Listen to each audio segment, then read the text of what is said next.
Okay, நான் அன்புக்குரிய நண்பர் அவர்களுக்கும் மீண்டும் ஒரு ஸ்போக்கன் இங்கிலீஷ் கிளாஸில் உங்களை சந்திப்பதில் ரொம்ப மகிழ்ச்சி அடைந்து கொள்கின்றேன். நமது ஸ்போக்கன் இங்கிலீஷ் கிளாஸை முதல்ல பார்க்கின்ற நல்லுள்ளம் கொண்ட அனைத்து நண்பர்களும் கட்டாயம் சப்ஸ்கிரைப் பண்ணிவிட்டு பக்கத்தில் இருக்கிற பெல் பட்டனை கிளிக் பண்ணிவிட்டு லைக் பண்ணி கமெண்ட் பண்ணி ஷேர் பண்ணிக்கொள்ளுங்க. ஓகே, அப்படி நீங்கள் செய்யும்போது தான் இந்த வீடியோ நாங்கள் தொடர்ச்சியாக வந்து செய்யக்கூடிய ஒரு வாய்ப்பாக இது அமைந்திருக்கும். இன்றைக்கு ஆங்கிலத்தில் ஒரு சூப்பரான ஒரு விடயத்தை பற்றி தான் பேச போகிறோம். அது என்னது ஒரு ஆங்கிலத்தில் சூப்பரான விஷயம் அப்படிலாம் கேட்க தோணும்ல. நம்ம நிறைய விஷயம் படிச்சிக்கோம்டா, இப்படி நிறைய விஷயம் நம்ம படிச்சிக்கோம். ஆனால் இன்றைக்கி படிக்க போகிறோம்னு சொன்னால் இந்த ஏற்கனவே என்ற சொல் நம்ம தமிழில் பேசுகிறலாம். நான் ஏற்கனவே என்கிட்ட ஒரு கார் ஒன்று இருக்கு, நான் ஏற்கனவே நான் சாப்பிட்டேன், நான் ஏற்கனவே நான் கதைச்சிக்கிறேன், நான் அவன்கிட்ட அவனை பற்றி காய்ச்சிக்கிறேன், நான் ஏற்கனவே அவனை பற்றி எனக்கு தெரியும், இப்படியெல்லாம் நம்ம பேசுகிறோம் இல்லையா? அதை ஆங்கிலத்தில் எப்படி பேசுகிறேன் இன்றைக்கு பார்க்க போகிறோம். வாங்க வீடியோக்குள்ளே போகலாம். ஓகே, காணுங்க. இதை கொஞ்சம் கவனிச்சுக்கொள்ளுங்க. இந்த ப்ரெசண்டில் நம்ம பேசும்போது நல்லா கவனிச்சுக்கணுங்க. ப்ரெசண்டில் பேசும்போது வந்து எப்படி பேசுவோம்னு சொன்னால் ரெண்டு ஃபார்மேட்டில் பேசுவோம். ஒன்று ஹேவ் ஹேஸை வச்சு நம்ம பேச போகிறோம். வைங்களேன், ஹேவ் ஹேஸ் என்னன்னா வைத்திருத்தல், வைத்திருத்தல் அல்லது இருக்கிறது, வைத்திருத்தல் அல்லது இருக்கிறது என்ற கருத்தை நம்ம வச்சு பேச போகிறோம்னு சொன்னால் ஃபர்ஸ்ட் சப்ஜெக்டை போடுங்க, ரெண்டாவது ஆல்ரெடியை போடுங்க, மூணாவது ஹேவ் அல்லது ஹேஸை போடுங்க, நாலாவது ஆப்ஜெக்ட் போடுங்க. இதில் ஒரு விஷயம் என்னன்னு சொன்னால் இந்த ஹேவ் யாருக்கு வருவாருண்டா, ஹேவ் யாருக்கு வருவார்? ஐக்கு வருவார், யூக்கு, விக்கு, தேக்கு, அடுத்தது தேக்கு, அடுத்த புளூரல் நேமுக்கு வருவார். ஹேஸ் யாருக்கு வருவார்னு சொன்னால் ஹீக்கு வருவார், சீக்கு வருவார், இட்டுக்கு வருவார், அடுத்த சிங்குலர் நேமுக்கு வருவார். நல்லா கவனிச்சுக்கொள்ளுங்க. ஹேவ் யாருக்கு வருவாரு? ஐ ஹேவ் என்னிடம் இருக்கிறது, அதை நான் வச்சிருக்கிறேன். You have உன்னிடம் இருக்கிறது அல்ல நீ வச்சிருக்கிறாய். We have எங்களிடம் இருக்கிறது அல்ல நாங்கள் வச்சிருக்கிறோம். They have அவரிடம் இருக்கிறது அல்ல அவர்கள் வச்சிருக்கிறார்கள். Plural நம்ம சொல்லுங்க, my parents have என்னுடைய பெற்றோரிடம் இருக்கிறது அல்ல என் பெற்றோர்கள் வச்சிருக்கிறார்கள். She has அவரிடம் இருக்கிறது அல்ல அவள் வச்சிருக்கிறாள். He has அவனிடம் இருக்கிறது அல்ல அவன் வச்சிருக்கிறான். It has அதனிடம் இருக்கிறது அல்லது அது வச்சிருக்குது. மை ஃபாதர் ஹேஸ் எங்களோட அப்பாவிடம் இருக்கிறது அல்லது நம்ம எங்களோட அப்பா வச்சுக்கிறாரு. கிளியரா பிள்ளைகள்? ஓகே, என்ன பாப்போம் வந்து இப்போ இதை வச்சு நீங்கள் சொல்லலாம் வந்து சப்ஜெக்ட் பன்மையா இருக்கும்போது ஹேவ பயன்படுத்துங்க, சப்ஜெக்ட் ஒருமையா இருக்கும்போது ஹேஸை பயன்படுத்துங்க, சப்ஜெக்ட் ஒருமையா இருக்கும்போது ஹேஸை பயன்படுத்துங்க. கிளியரா? ஓகே, ரெண்டாவது பிரசன்ட்ல பேசும்போது நீங்க சப்ஜெக்ட் போடுவீங்க, ரெண்டாவது ஆல்ரெடி போடுவீங்க, verb 1 போடுவீங்க. யாருக்கு போடுவீங்கன்னு சொன்னா இவருக்கு போடுவீங்க. நீங்க verb 1 யாருக்கு? ஐக்கு, யூக்கு, விக்கு, தேக்கு, புளூரல் நேமுக்கு verb 1. இந்த s verb யாருக்கு போடுவீங்கன்னா ஹேஸ்க்கு போடுவீங்க. கிளியரா? s verb யாருக்குன்னா ஹீக்கு, சீக்கு, இட்டுக்கு, அடுத்த சிங்குலர் நேமுக்கு s verb அதுக்கு போடுறோம். ஓகே, கிளியரா பிளேன்? கிளியரா? ஓகே, இப்போ நம்ம ஓண்ட பாப்போமா? ஓகே, வாங்க பாப்போம் ஓண்ட. ஓகே, இப்போ நான் இதை அழிக்கிறேன்னா சரி, இப்போ நம்ம பார்ப்போம். இப்போ என்னிடம் ஏற்கனவே ஒரு கார் ஒன்று இருக்கிறது. சொல்லுங்க, என்னிடம் ஏற்கனவே ஒரு கார் ஒன்று இருக்கு. பாருங்க, என்னிடம் ஏற்கனவே ஒரு கார் இருக்கிறது. இந்த இருக்கிறதுக்கு என்ன சொல்லுவோம்? have அல்ல has நீங்க பயன்படுத்தலாம். அப்ப என்னிடம் என்ன? I subject I, first subject I, ரெண்டாவது ஆல்ரெடி. அப்ப I already என்ன போடுறீங்க? have. ஏன் have அதுக்கு வருவார்? I க்கு, you க்கு, v க்கு, they க்கு புள்ளி இருக்கு. அப்ப I already have a car. என்னிடம் ஏற்கனவே ஒரு கார் ஒன்று இருக்கிறது. அடுத்தது உங்களிடம் ஏற்கனவே ஒரு போன் ஒன்று இருக்கிறது. எப்படி சொல்லுங்க? You already have a phone. You already have a phone. உங்களிடம் ஏற்கனவே ஒரு போன் ஒன்று இருக்கிறது. கிளியரா? ஓகே, இப்போ நான் சிங்குலர் ஃபார்மேட்டுக்கு வரேன். அதுக்கு has பயன்படுத்தி சொல்றேன். அவனிடம் ஏற்கனவே ஒரு வீடு ஒன்று இருக்கிறது. சொல்லுங்க, அவனிடம் ஏற்கனவே ஒரு வீடு ஒன்று இருக்கிறது. எப்படி சொல்றேன்? He வந்து வருவார் has. பாபம் he already has a house. நல்லா கவனிங்க ma'am, he already has a house. இப்போ கிளியரா புரியல உங்களுக்கு? ஓகே, அடுத்து வந்து அவளிடம் ஏற்கனவே ஒரு புத்தகம் இருக்கிறது. சொல்லுங்க பாப்போம். She already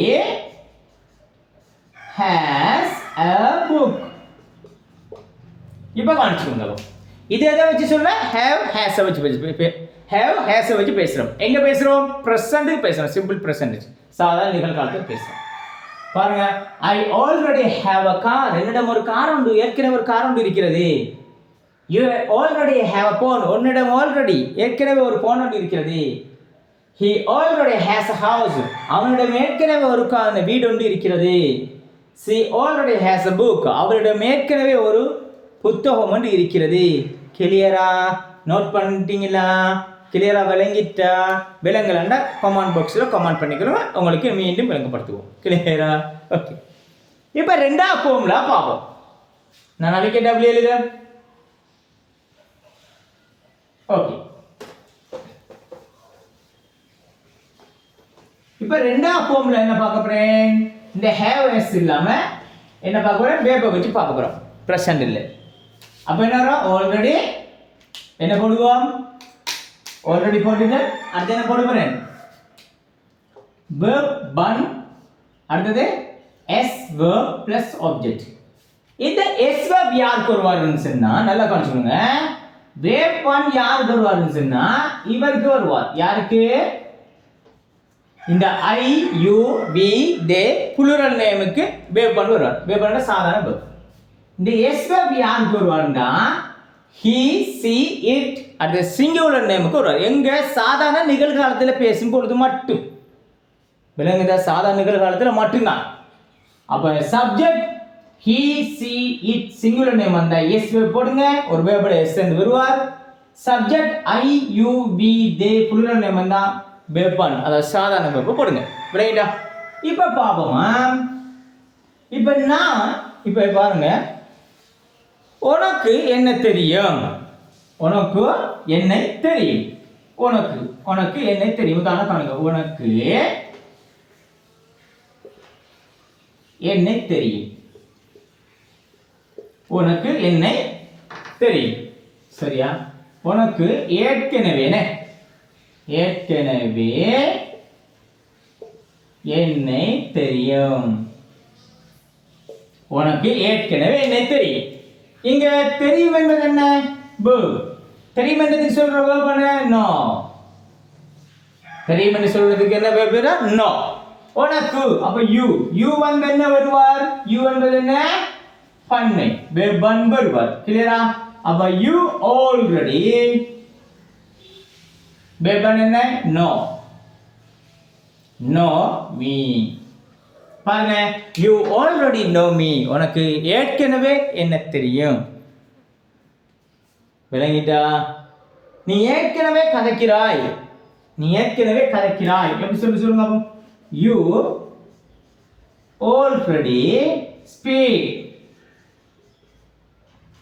already speak. யாரை பத்தி? என்னை பற்றி. அப்படின்னு சொல்லி என்னை பற்றி about me. அப்ப you already speak about me. நீ ஏற்கனவே என்னை பத்தி கதைக்கிறாய். விளங்குதா? நீ ஏற்கனவே என்னை பத்தி கதைக்கிறாய். கவனமாரியா என்று சொல்றேன். இப்போ வேற கதைக்காம இப்பயா இல்லை அப்படி சொல்லு. இதே வந்து நாம் எஸ் வெர்புக்கு எப்படி சொல்ல போறாங்க? எஸ் வெர்புன்னு ஒரு சப்ஜெக்ட் சிங்குலர் இருக்கு. இப்போ பாருங்க, he அவனுக்கு என்னை பத்தி தெரியும். அவனுக்கு ஏற்கனவே என்ன தெரியும். எப்படி சொல்லுங்க. he already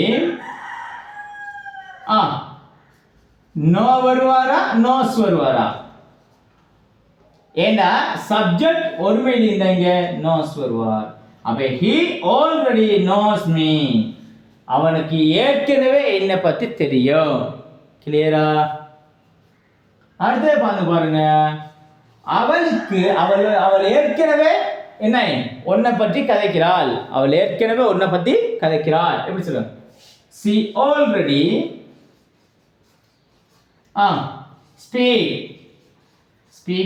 speaks in subject ஒருமை.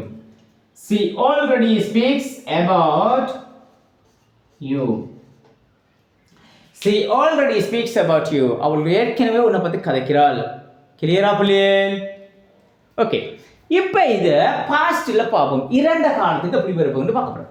இப்போ உங்களுக்கு ப்ரெசன்ட் நல்லா விளங்கிக்க அப்படின்னு நினைக்கிறேன். நிறைய வந்து சென்டென்ஸ் வந்து நீங்கள் மேக் பண்ணலாம். காப்பியில் எழுதி எடுத்துக்கோங்க. எழுதி எடுத்து வந்து இதை ப்ராக்டிக்கல் லைஃப்பில் நீங்கள் கொண்டு வரும்போது தான் என்ன செய்யலாம், ஈஸியாக வந்து ஆங்கிலம் கற்றுக்கொள்ளலாம். ஓகே, இதை பாஸ்டில் பேச போகிறோம். நல்லா காமிச்சுக்கோங்க.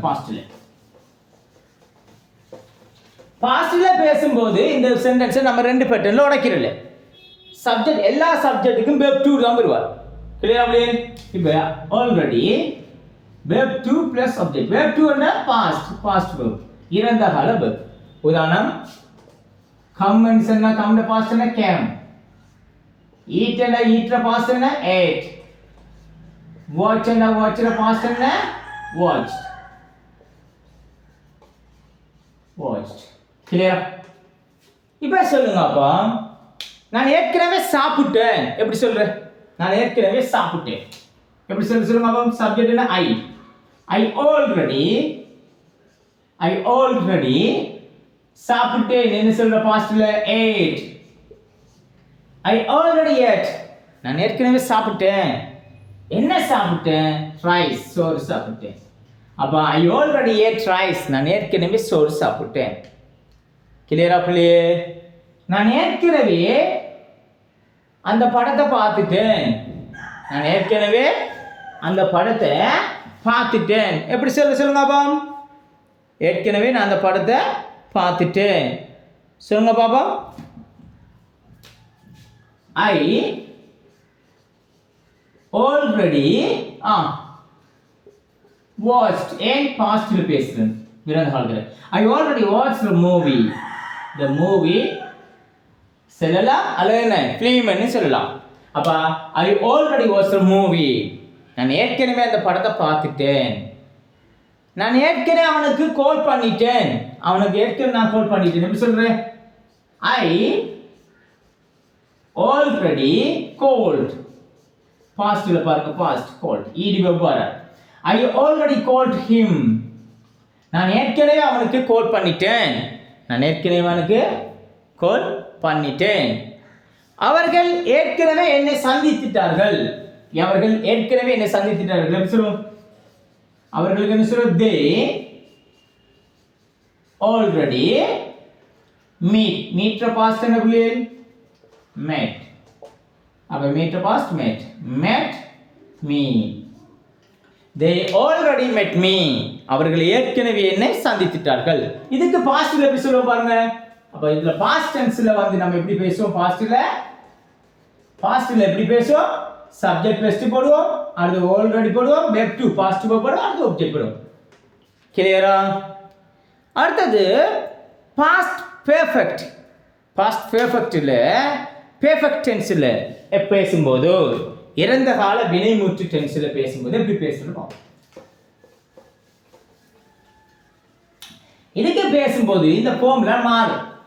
இந்த பெர்ஃபெக்ட் டென்ஸ்ல பேசும்போது பிள்ளைகள் இதுல ஃபார்முலா வந்து மாறும். இந்த ஹேவ் இருக்கிறார்ல, ஹேவ் முன்னுக்கு ஆயிடுவார். அப்ப சப்ஜெக்ட் ஹேவ் வந்து முன்னுக்கு ஆயிடுவார். Have plus already. இந்த ஆல்ரெடி பின்னுக்கு ஆயிடுவார். நல்லா கவனிச்சுங்க. ஆல்ரெடி பின்னுக்கு ஆகி அதோட வெப் 2 பிளஸ் ஆப்ஜெக்ட். வெப் 2 என்பது என்ன? இறந்த கால வினை சொல். அப்ப வெப் 2 வந்து வெப் 2ல வெப் 3 பாஸ்ட் பார்ட்டிசிபிள் வெப் கிட்டத்தட்ட ஈக்குவல் டு இறந்த கால வினை சொல்ல தான் நிற்கும். இறந்த கால வெப் மாதிரி தான் நிற்கும். அந்த ஈடி சேர்ற வெப்ல இந்த மாற்றத்துல ஈடி அப்படியே வருவார். கிளியரா புரியுது? உதாரணம் நான் எழுதிக்கிறேன் பாருங்க. நாங்கள் ஏற்கனவே அந்த வேலையை முடிச்சிட்டோம். சொல்லுங்க அப்ப. நாங்கள் பாருங்க, நாங்கள் ஏற்கனவே அந்த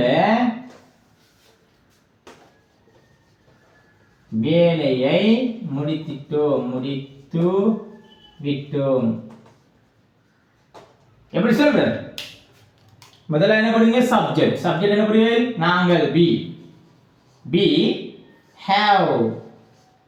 have அல்ல has வருவார். நான் has போட மறந்துட்டேன். சரியா? has அங்க வருவாரு. உங்களுக்கு தெரியும் has யாருக்கு வருவாரு? he she it singular வருவாரு. have I you we they have வருவார். we வந்து have வருவார். we have already we have already என்ன வேலையை முடித்திட்டோம். முடித்திருக்கோம் சொல்ல finished. finished past பாருங்க ed verb அப்படி வர. அப்ப we have already finished the work. we have already finished the work. நாங்க ஏற்கனவே அந்த வேலையை முடித்திட்டோம். அவன் ஏற்கனவே வேலைக்காக கிளம்பிட்டான். சொல்லுங்க பாப்போம். அவன் ஏற்கனவே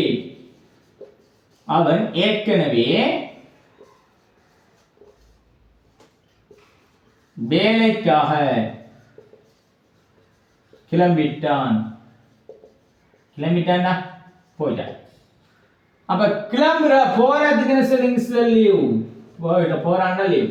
அதுல பாஸ்ட்னா லெஃப்ட். கிளம்பிட்டான் லெஃப்ட். அப்ப எப்படி சொல்லும்? he have வருமா has வருமா? he வந்தா has என்ன? he has already left. எதுக்கு கிளம்பிட்டான்? வேலைக்காக. இக்காகன்றது சொல்லுங்க for work. he has already left for work. அவன் ஏற்கனவே வேலைக்காக கிளம்பிட்டான். ஓகே, இன்றைக்கு நம்ம படித்த விஷயம் உங்களுக்கு 100% விளங்கிக்கும் என்று நான் நம்புகின்றேன். ஓகே, இந்த வீடியோ மெல்ல பாருங்க, அப்பதான் ஈஸியா விளங்கும். கொஞ்சம் டஃப்பான விஷயம் தான், ஆனால் சிம்பிளான மேட்டர். அது சிம்பிளான ஒரு சொல்ல வச்சு தான் நான் இவ்வளவு நாம் சென்டென்ஸை நான் மேக் பண்ணிக்கிறேன். அதே மாதிரி கட்டாயம் நீங்கள் சென்டென்ஸை நிறைய sentence many sentence you make the further many sentence. So நீங்கள் நிறைய சென்டென்ஸ் மேக் பண்ணும்போது தான் நீங்கள் என்ன சொல்ல ஆங்கிலம் பேசிடும். அப்போ நீங்கள் என்ன செய்யணும்? Try to your level best to make the lot of sentence. Okay, அப்போ நீங்கள் நிறைய சென்டென்ஸ் மேக் பண்ண முயற்சி செய்ய வேண்டும். அப்போ தான் நிறைய சென்டென்ஸ் நம்ம ஈஸியாக பேசலாம். ஓகே, நான் உங்களுடைய 2 கேள்விகள் சொல்கின்றேன். அந்த கேள்வியை நீங்கள் கட்டாயம் செஞ்சு கமெண்ட் பாக்ஸில் கமெண்ட் பண்ணிக்கொள்ளுங்க. ஒன்று, நான் ஏற்கனவே ஒரு பைக் வைத்திருக்கிறேன். முதலாவது கேள்வி. இரண்டாவது கேள்வி, அவள் ஏற்கனவே சாப்பிட்டாள். முதலாவது கேள்வி, நான் ஏற்கனவே ஒரு பைக் வச்சிருக்கிறேன். இரண்டாவது, அவள் ஏற்கனவே சாப்பிட்டாள். சரியா? ஓகே, இந்த 2 கேள்வியை செஞ்சு கட்டாயம் கமெண்ட் பாக்ஸில் கமெண்ட் பண்ணிக்கொள்ளுங்க. ஓகே, இத்துடன் நான் இந்த கிளாஸை நான் முடிச்சுக்கொள்கிறேன். மற்றும் ஒரு ஸ்போக்கன் இங்கிலீஷ் கிளாஸில் உங்களை சந்திக்கும் வரை உங்களிடமிருந்து விடைபெற்று செல்லும் உங்களை முர்ஷாத். ஓகே, பாய்.